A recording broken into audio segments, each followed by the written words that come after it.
So we're going to speak about Lord Jagannath's Ratha Yatra festival based on the teachings of His Divine Grace A.C. Bhaktimarga Swami Prabhupada, who has so kindly introduced us to the whole world of Krishna consciousness, including the Ratha Yatra festival, which was so very much dear to him. Would you like to? Okay, we're going to share things today. Canto 2, Chapter 3, entitled Pure Devotional Service. Text number 15. Savai Bhagavato Raja Pandaveyo Maharataha Bala Kridana Kai Kridan Krishna Kridanya Adade. Translation. Maharaj Parikshit, the grandson of the Pandavas, was from his very childhood a great devotee of the Lord. Even while playing with dolls, he used to worship Lord Krishna by imitating the worship of the family deity. And I'll read half of the purport and Maharaj the rest, and then I'll speak, and then he'll speak. Then I'll get ready for the show. In the Bhagavad Gita, chapter 641, it is stated that even a person who has failed in the proper discharge of yoga practice is given a chance to take birth in the house of a devout Brahmin or in the houses of rich men like Kshatriya kings or rich merchants. But Maharaj Parikshit was more than that, because he had been a great devotee of the Lord since his previous birth. And as such, he took his birth in an imperial family of the Kurus, and especially that of the Pandavas. So from the very beginning of his childhood, he had the chance to know intimately the devotional service of Lord Krishna in his own family. The Pandavas, all being devotees of the Lord, certainly venerated family deities and the royal palace for worship. Children who appear in such families, fortunately, generally imitate such worship of the deities, even in the way of childhood play. By the grace of Lord Sri Krishna, we have the chance of being born in a Vaishnava family. And in our childhood, we imitated the worship of Lord Krishna by imitating our Father. Our Father encouraged us in all respects to observe all functions, such as the Ratha Yatra and Dola Yatra celebrations. And he used to spend money liberally for distributing prasad to us children and our friends. Our spiritual master, who also took his birth in a Vaishnava family, got all inspirations from his great Vaishnava father, Thakur Bhaktivinod. That is the way of all lucky Vaishnava families. The celebrated Mirabai was a staunch devotee of Lord Krishna as the great lifter of Govardhan Hill.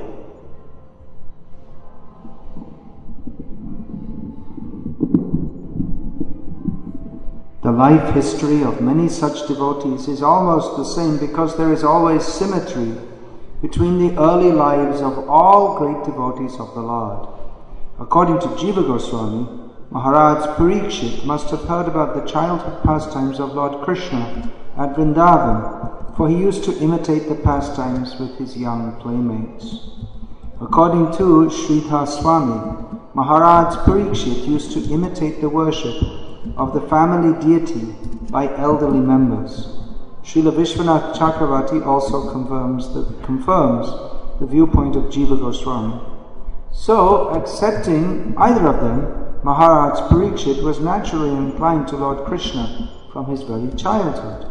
He might have imitated either of the above-mentioned activities, and all of them establish his great devotion from his very childhood, a symptom of a Mahabhagavat. Such Mahabhagavats are called Nitya Siddhas, or souls liberated from birth.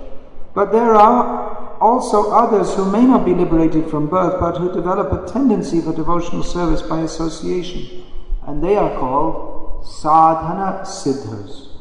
There is no difference between the two in the ultimate issue. And so the conclusion is that everyone can become a Sadhana Siddha, a devotee of the Lord, simply by association with the pure devotees. The concrete example is our great spiritual master, Sri Narad Muni. In his previous life, he was simply a boy of a maidservant, but through association with great devotees, he became a devotee of the Lord of his own standard, unique in the history of devotional service.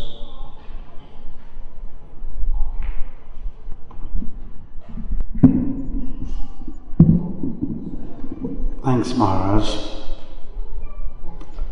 Hare Krishna. So the verse today addresses a great soul by the name of Maharaj Parikshit, and how he was so blessed, fortunate, because of his pious background. And a little bit of background is given about that. Srila Prabhupada also speaks in the purport about how anyone who's born into a family of devotees is really considered very fortunate. Shuchinam Shrimatangayi Yogo Brashto Vijayate, a verse from Bhagavad Gita, which means that if you don't really make the grade on the spiritual path, you get another chance through another life, the next life. And because you have accumulated piety, punya, pious credits, therefore you get a chance again to carry on from where you left off. Now that may or may not fit the description of some of us, because when we hear of such great souls as addressed here, and we compare it to ourselves, said, well, who are we? Many of us were born into a background of meat eating and so many other things that we don't need to mention here. You know, like we don't need to mention it because the billboards tell it all, you know. And so what I hear sometimes from devotees, well, I guess I have an excuse not to come up to the mark, because number one, I was born in not such a good situation. I was born in the wild, wild west. And number two, it is, after all, Kali Yuga, you know. Like, in Kali Yuga, everything is wrought with darkness, human frailties. You know, you can't expect too much out of a Kali Yuga man or a woman, right? We hear that sometimes from devotees. Said, well, come on, Prabhu, this is Kali Yuga. What do you expect from me? We hear that sometimes. Surely, personalities like Maharaj Parikshit was great because he would imitate what he saw. Seeing the generation before him perform puja. So he would do the same thing. I mean, I watched, when I was young, I was an avid TV watcher. Now I can't stand it. I think every TV in America should be thrown out the window, like kiss it goodbye, and trash them, every last one of them, because of the damage they do. Anyways, let's go back. I used to watch TV, and we used to watch the action-packed films, and we used to play cops and robbers, because that's what we saw, that's what we did. Monkey see, monkey do. Right? But then on the brighter side, we used to go to church. And we used to, at home, play church. And I would be the priest. And I'd take a loaf of bread when my mother wasn't looking, Wonder Bread, the kind that many of us baby boomers were raised on, and that's why we have all the problems we do. Mother, I'll explain Wonder Bread after. He's from the UK, maybe he doesn't know. Anyways, it's bread that you, like an accordion, you're just going to squeeze it, like make it real flat, and that becomes the Holy Eucharist. That becomes the wafer. So we used to play church, and everyone would come to the communion, and then when my mother would come, "What are you doing to my bread?" We made a point. Well, we're playing church. Number 2, this is what you're feeding us. It's nothing. All right. So the point is, we used to imitate what we saw. And I think of something very interesting. One time, Satsvut Maharaj was walking with Srila Prabhupada on a street in Boston. They went by a window which had little G.I. Joe toys and like army little figurines and all that. And Maharaj said something to Prabhupada, "These are the things we were raised with, and impressions like that will stay in our mind from when we were young." And Prabhupada said, "They will stay for some time." He indicated that. So your upbringing has a lot to do with what you are. But that can certainly all change around by certain factors. It has a lot to do, like things can be transformed by the company you keep, by the mercy of Guru, by the mercy of Krishna, and by the new, fresh activities that you take up, devotional ones, shedding the bad ones, putting them behind you forever, and kissing them goodbye, like the TV set that everybody should throw out. Anyways, so the verse speaks about hope. We all have a chance to get better and to get to the point through the practice of sadhana, which I guess Maharaj will probably talk about. Sadhana means like religious exercises, spiritual workouts. In North America, and I have to say North America because I'm from Canada, and I just want to remind you folks that we're not the 51st state yet, and we're a different country, that we North Americans, we spend a lot of time at the club for our physical workout, on the treadmill and whatnot, all these other things, with mirrors all around, see how things are doing and how much you're sweating and how big the biceps are getting and how trim the watermelon is getting down. All those things, We're very, very religiously committed to going to the club and working off some negative things. Sadhana is like that. Sadhana is like a spiritual workout. And there's some work involved. It's a battle with the mind. It's a battle with the effects of Kali Yuga.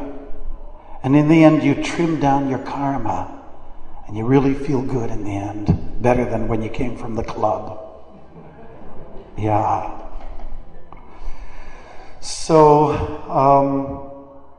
whether you jumped on the bandwagon like right in the beginning in the early period of your life, or later on, at least you jumped on the bandwagon. That's the message. That everyone gets a chance to sort of pick up. There's a very nice shloka in the Bhagavad Gita that helps to understand a little bit about, if it's easy for you, the process of bhakti, it has a lot to do with the fact that you've been doing it before in a previous life. What's the verse? Isham twantagatam papam jananam punya karmanam te dvanva moha nirmuktva bhajanti mam dhrida vrata. A key word there is dhrida vrata. Dhrida vrata means determination and conviction. When you take up to the devotional process with conviction and determination, it means likely that you've been doing this before and it's all second nature to you. Okay, So some people are ahead of the game. Some people are starting, and it's difficult for them. Even though the process doesn't seem to be very difficult. Still, because of our strong addictions to sense gratification, the illusory energy, it seems to be difficult. Unfortunately, our determination is weak.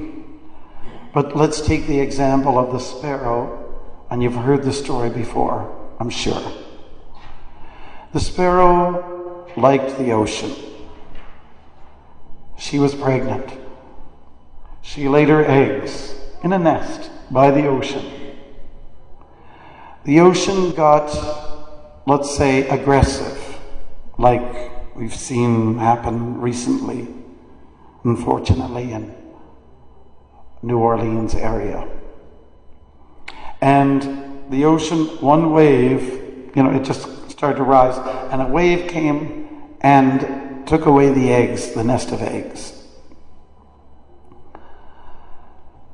The sparrow was upset. And I think all of you probably have seen sometime in your life when birds get really upset. Now, I'm a cross-country walker, so you get a chance to see a lot of things in the air. I've seen really exciting aerial battles with birds, more exciting than the cops and robbers, like movies we used to see. And so birds get very aggressive. And one time I was walking, and suddenly I was attacked by these birds. And it was like a scene from, one movie I did like was The Birds, Hitchcock. And how the birds are, you've all seen it, come on. How many of you have seen it? Admit it. Mars, a few times. Before you just, so sing with me, Mars. Not after. Okay. So, these birds are attacking. And I said, what is going on? And I guess I was near their nest. So I had ducked. They were like going for the head. And it was really serious. And I told, they were blackbirds. You were attacked by crows. Mars is going to tell you his story, okay, in a few minutes. Okay, that's okay. We all have our stories.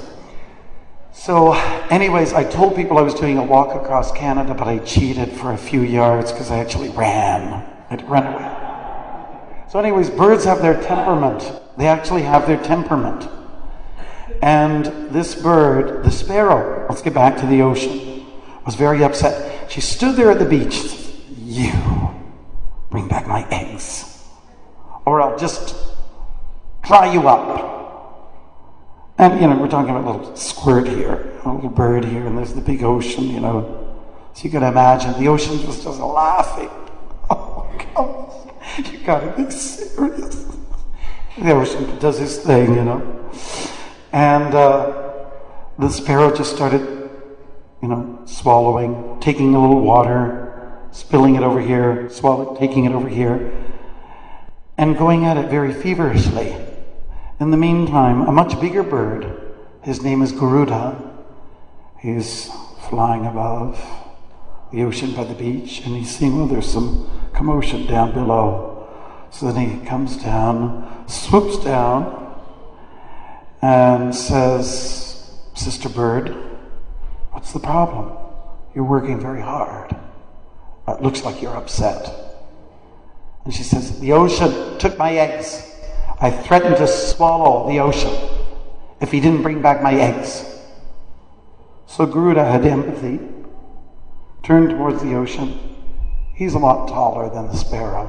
Says, you bring back those eggs or I'll dry you up.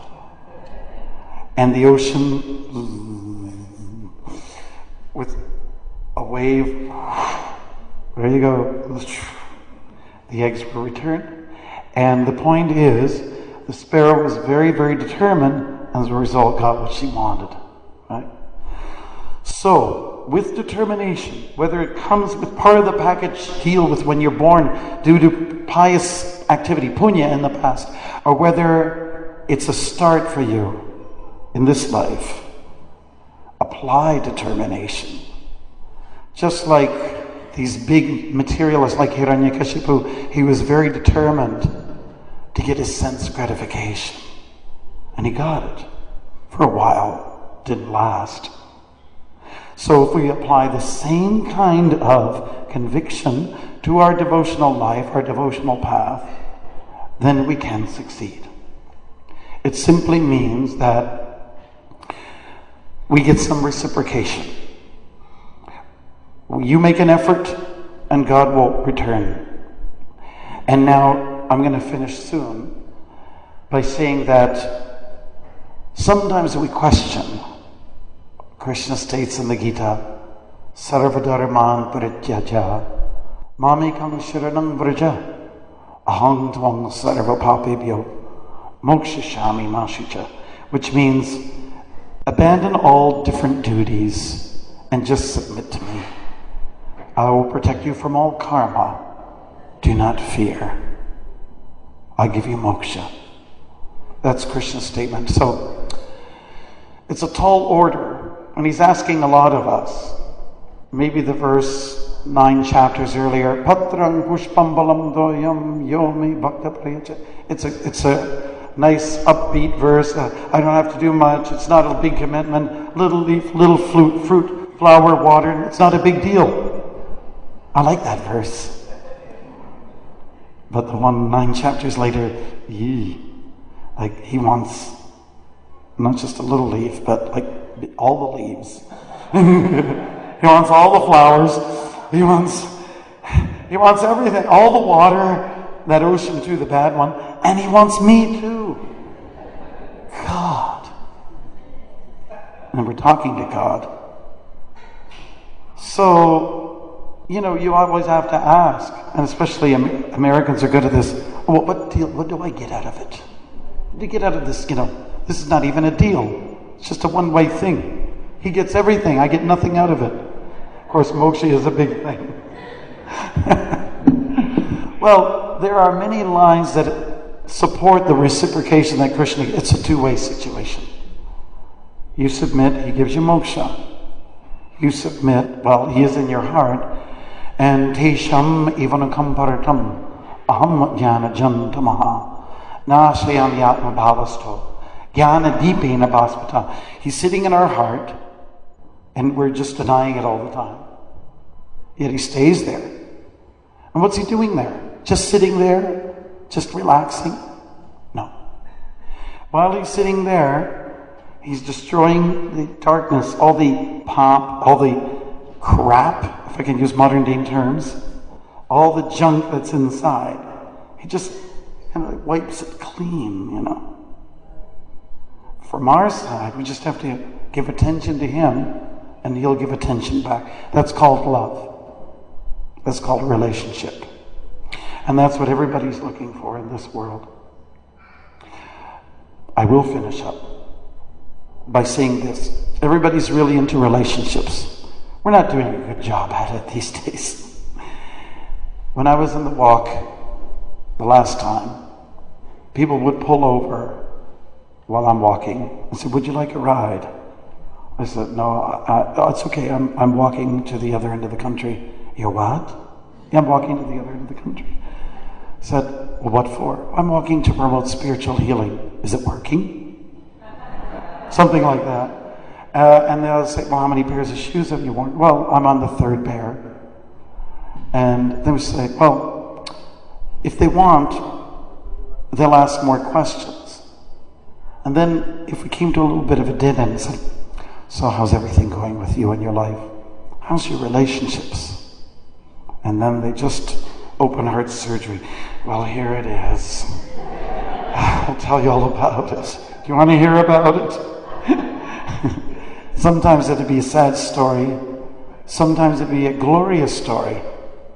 But I'd say a lot of times it was sad. And that's why they stopped. Because they're lonely. And people want to talk. So, if they wanted to hear, I'll say, well, relationships are important here. We should make them solid.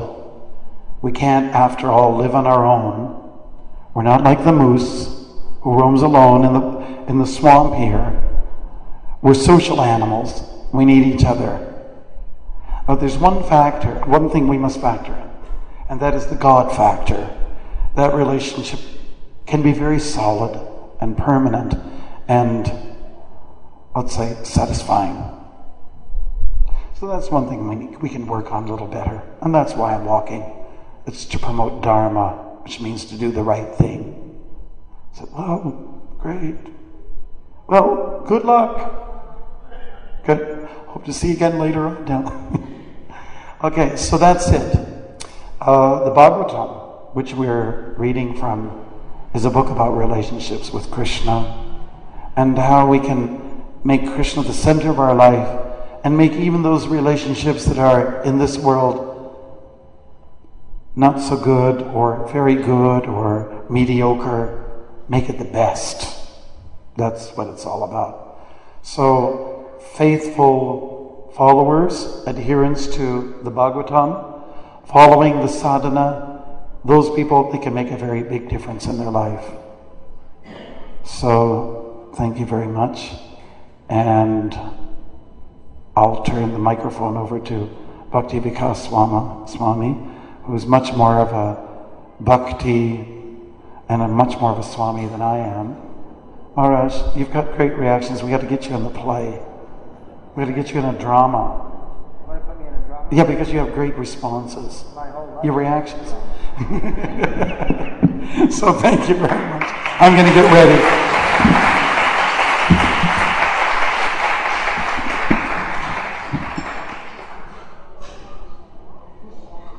Hare Krishna. Thank you very much, Bhaktimarga Maharaj.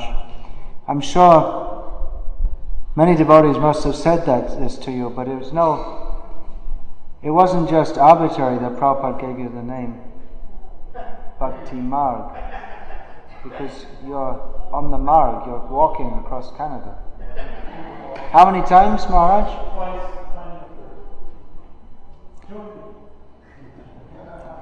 One of these days. Walking across Canada to promote Krishna consciousness. Srila Prabhupada, as we know, has introduced this Ratha Yatra festival, which was very dear to him even from his childhood. Srila Prabhupada has introduced this all over the world. Srila Prabhupada, in this purport that we just read, mentions how in his childhood he used to imitate the worship of Radha and Krishna by his father, and Srila Prabhupada also used to see Ratha Yatra held every year in his native Calcutta, because this Ratha Yatra festival of Lord Jagannath, which is most famous in Puri, Orissa, is also celebrated in many places in Orissa. Traditionally it's been celebrated in Orissa, and also in many places in Bengal. In Calcutta, in Prabhupada's childhood, he must have seen this.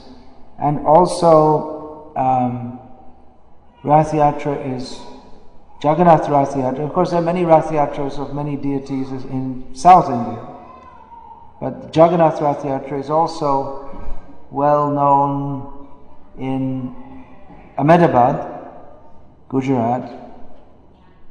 And now by Srila Prabhupada's grace, it's spread all over the world. Srila Prabhupada, his father, used to invite sadhus every day and offer them bhiksha, prasadam, and he would ask the sadhus that please bless my son that he will become a great devotee of Srimati Radharani.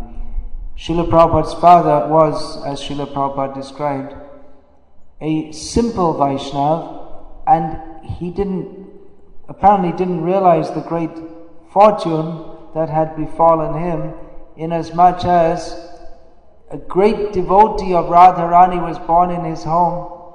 Srila Prabhupada, a great devotee, he didn't realize this. That great devotee who was to broadcast the glories of Srimati Radharani all over the world, and in his simplicity he was praying that he may become a great devotee of Radharani. But he is, as Prabhupada has described in this purport, one of those Nitya Siddha Mahabhagavats who come to this world to demonstrate to the people of the world what it means to be a devotee. So Srila Prabhupada, he saw the Rath Yatra festivals being held in Calcutta, and he also desired, that I should also organize a Rath Yatra. And he told his father, and his father at first thought he was joking. What is this? Some childhood play. But for the young Abhay, as Srila Prabhupada was known in his childhood, it was not play. He was very serious about it. It might have appeared to others to be some childish kind of play, that I'm also doing Rath Yatra.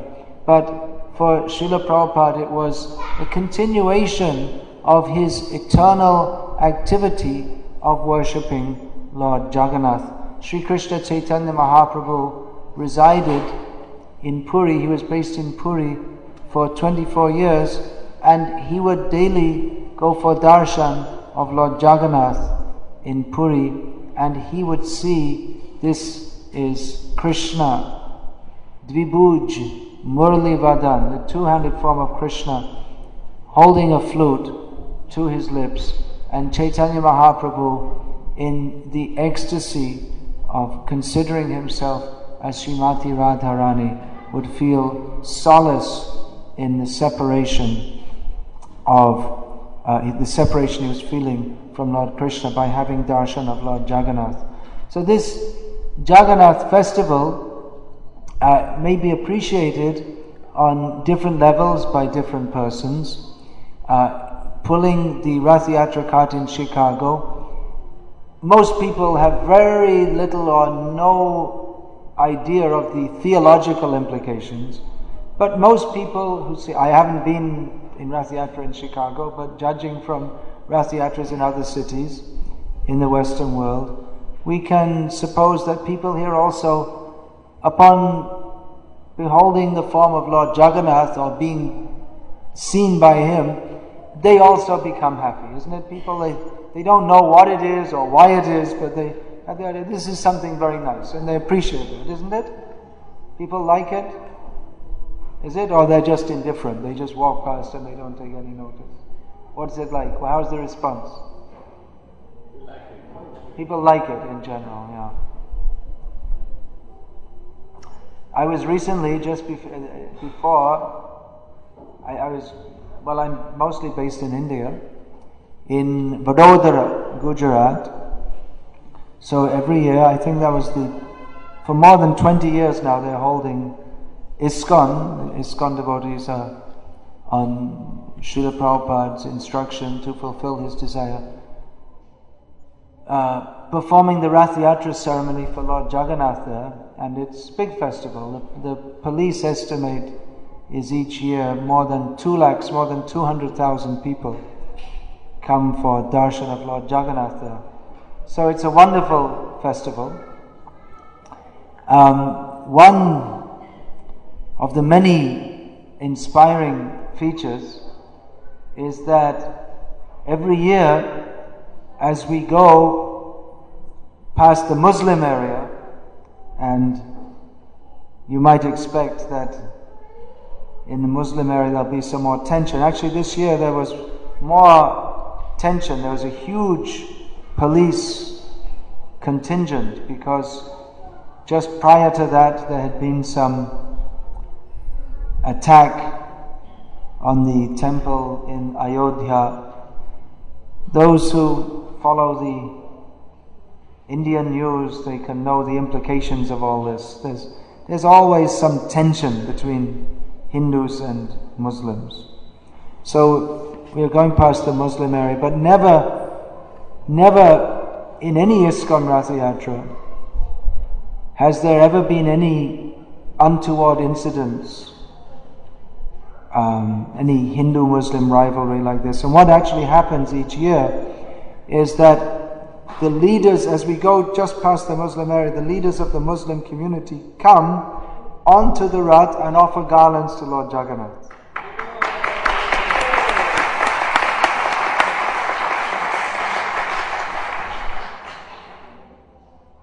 So this is a great success of the Jagannath festival. It's Lord Jagannath's festival. He is Lord of the Jagat.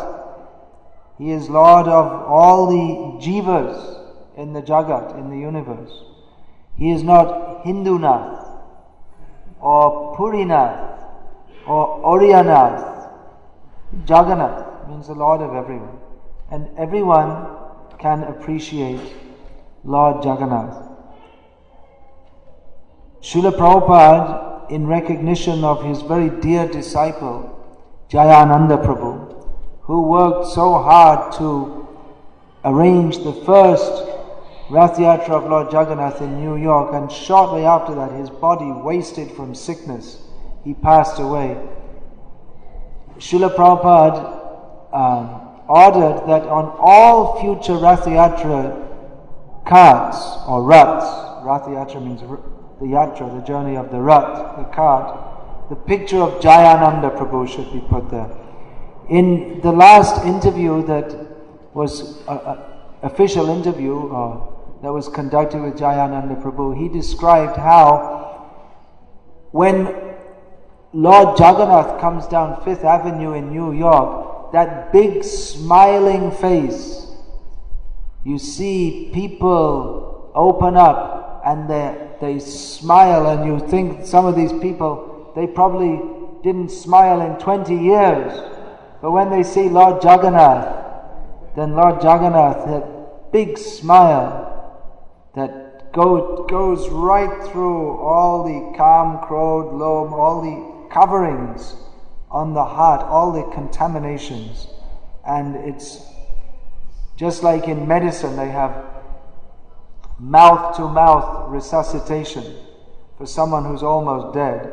So this is Lord Jagannath's heart-to-heart resuscitation. Lord Jagannath, he simply desires, let everyone be happy. But the jivas in this world are unhappy. Forget, why are they unhappy? Simply because they have forgotten Lord Jagannath. Everyone is trying to make themselves Jagannath. Ishvaraham aham bhogi siddhoham balavan sukhi. Everyone is thinking, I am the controller, I am the enjoyer, I am perfect, I am powerful, I am happy. But actually Krishna is the supreme controller. Krishna is the supreme enjoyer. Krishna is perfect, powerful and happy. And the only duty of the jiva is to accept that Krishna is my Lord and the Lord of everyone. He is Jagannath, and therefore my duty is to serve him. And just this little point, it's not a little point, it's the whole point, but it's the philosophical understanding. It's not very difficult to understand that we are tiny living beings and there is a supreme eternal living being. We are not the controllers, we are controlled. But by attempting to control, we are instead being controlled by material nature. Just like this Hurricane Katrina is a prime example of how the most powerful nation in the world, which has now instituted extraordinary measures to try to stop terrorism, is completely powerless in the face of the material energy.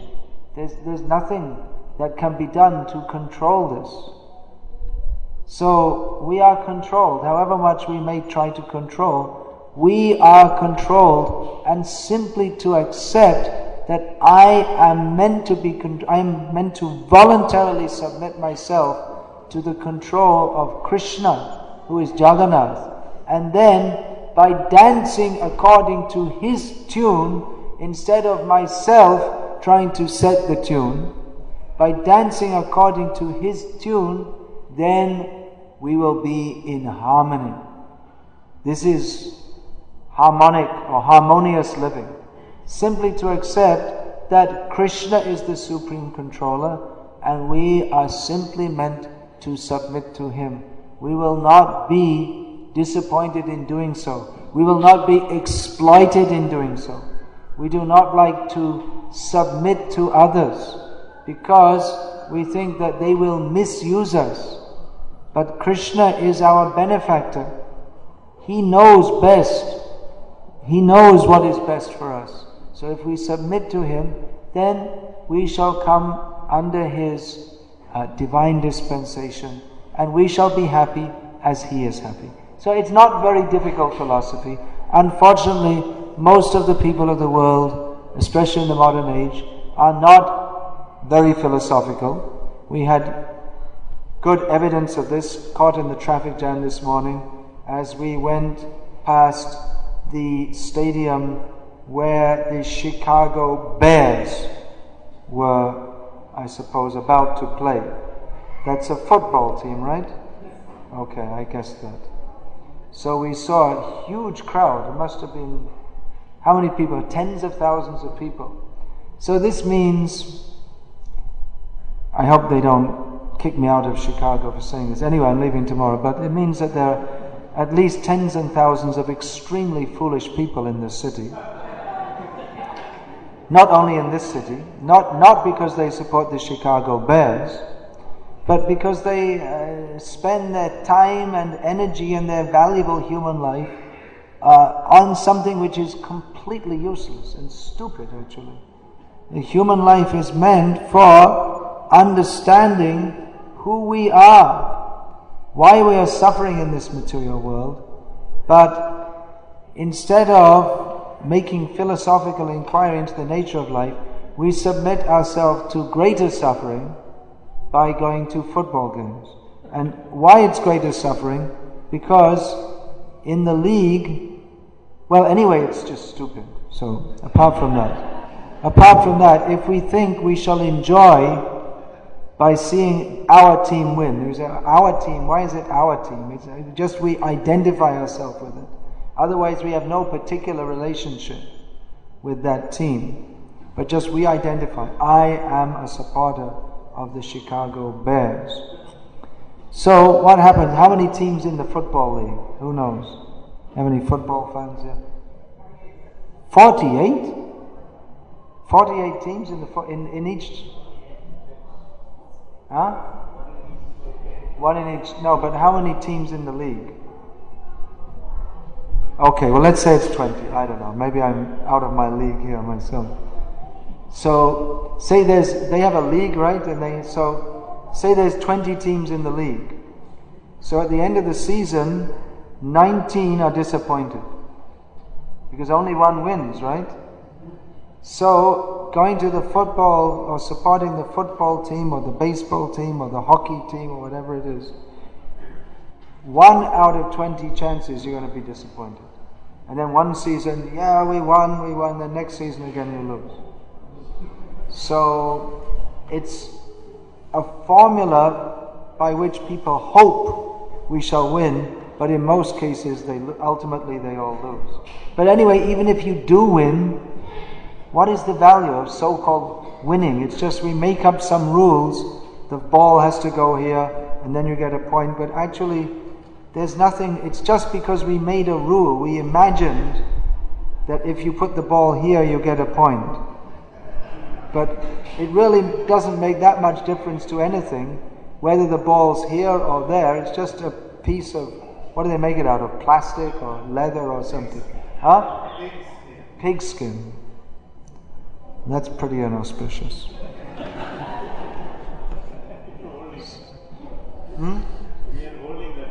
Yeah, holding it. Well, don't do that. If you do that, you can't worship Krishna. It's impure. So, anyway, it's Adam. What is that? Yehi sangsparshaja bhoga dukha yoniya evate. Advanta.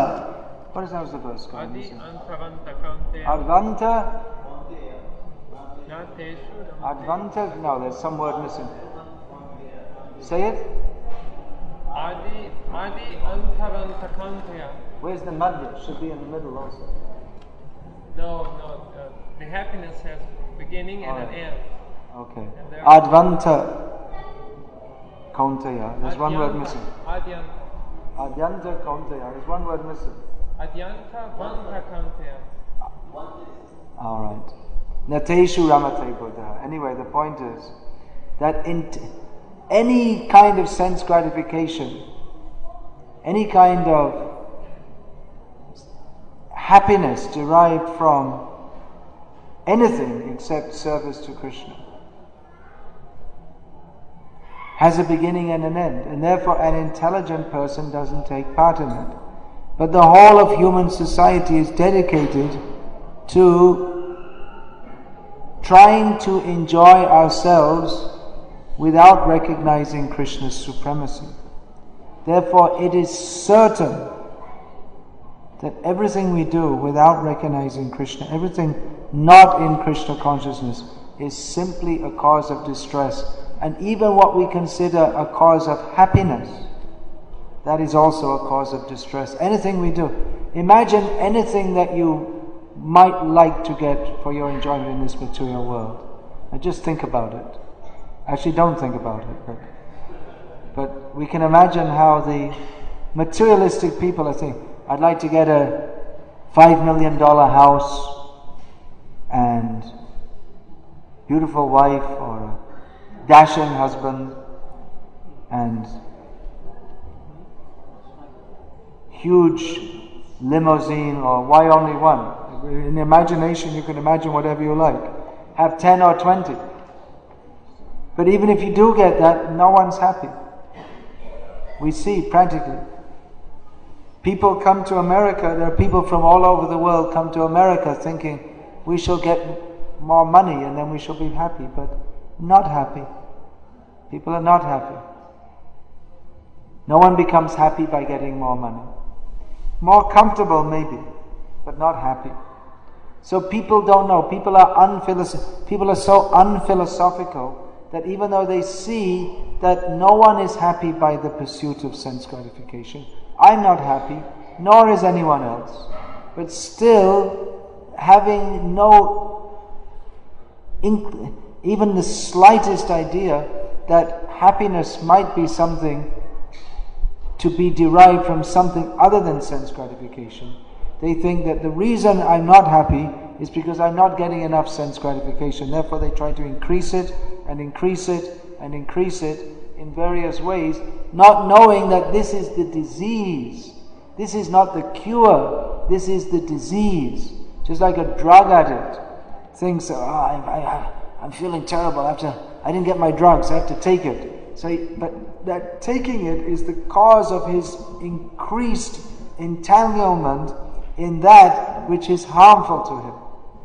The real solution is to stop taking it, but because he's addicted, he goes on taking more and more. So in the same way we are addicted to sense gratification. The addict doesn't think intelligently, this is not good for me. Just like you see on the cigarette packet, the Surgeon General has ascertained that cigarettes will kill you quicker. Anyway, you're going to die, but you'll die quicker smoking cigarettes, or something like that, they write.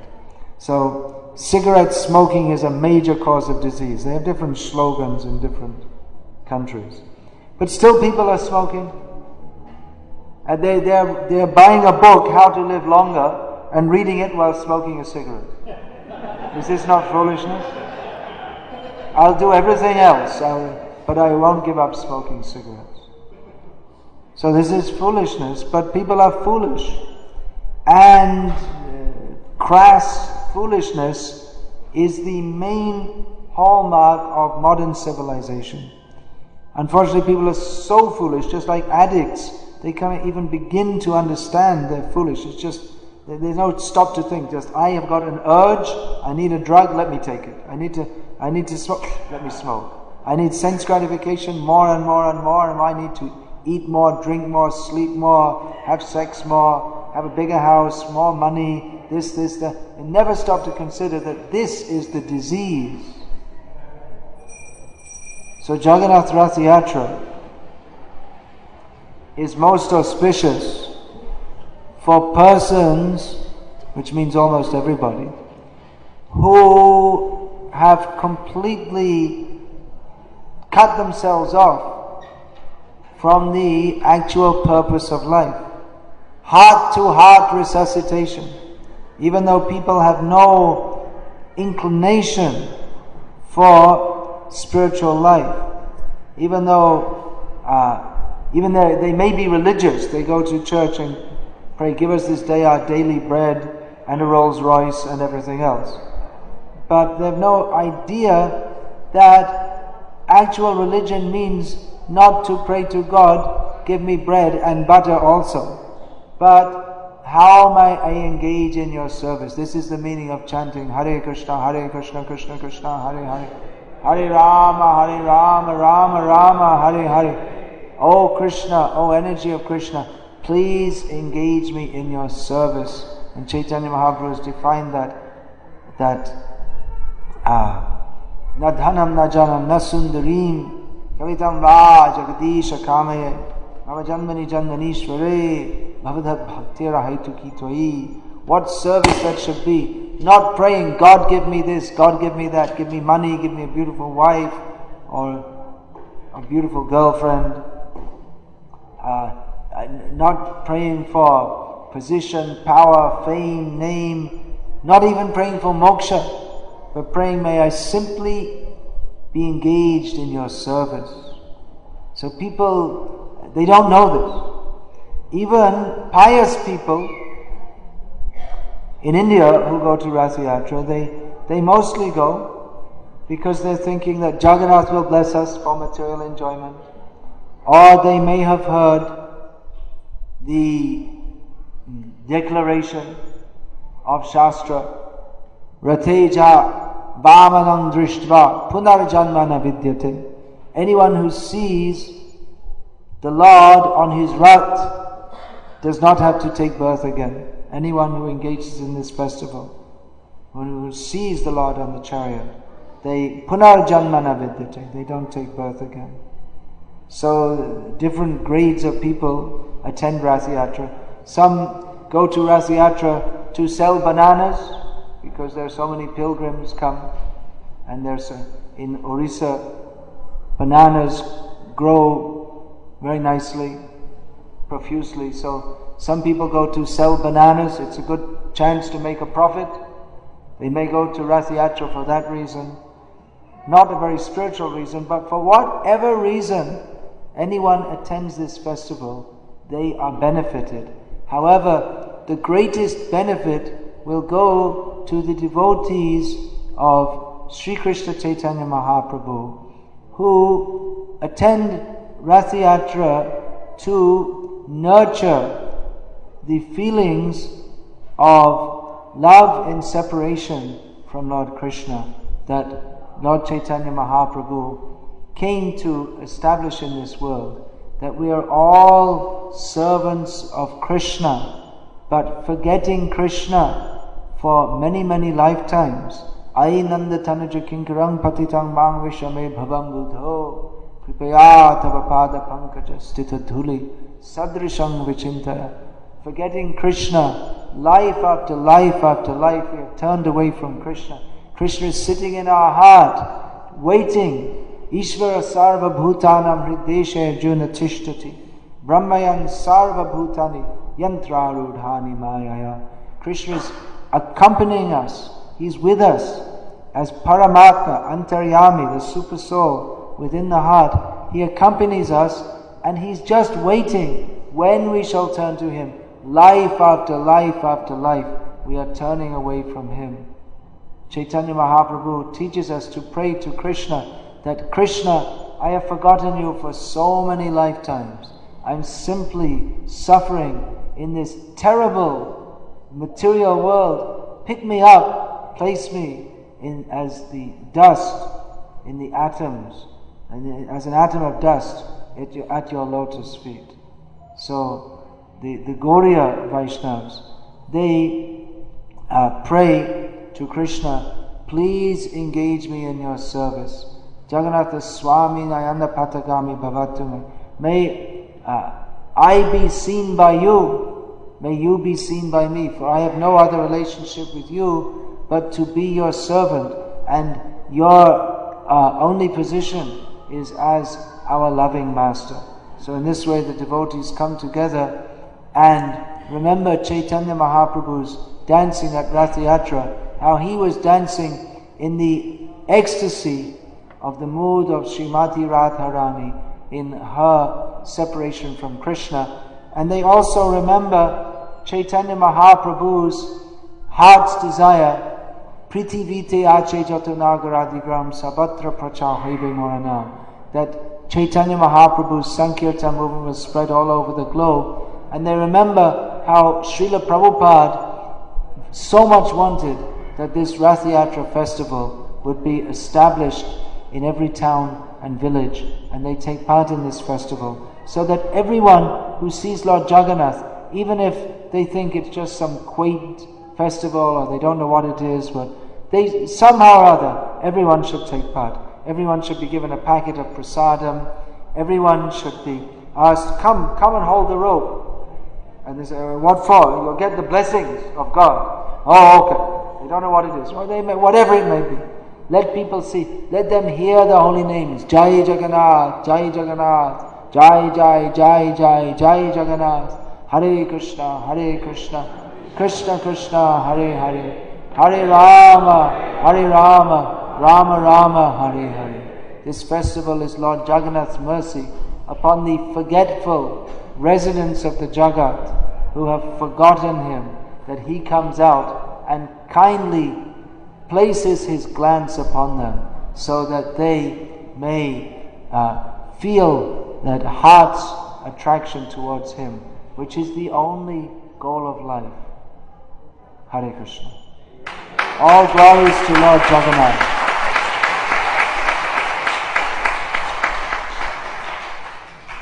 Please celebrate in a most glorious manner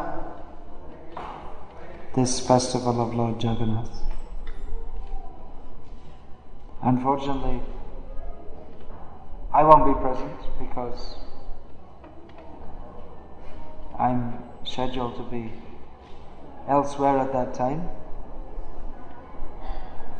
Please remember me as you see Lord Jagannath and pray that he may shower his blessings upon this fallen soul who is attempting to be the servant of his servant. Any questions about this?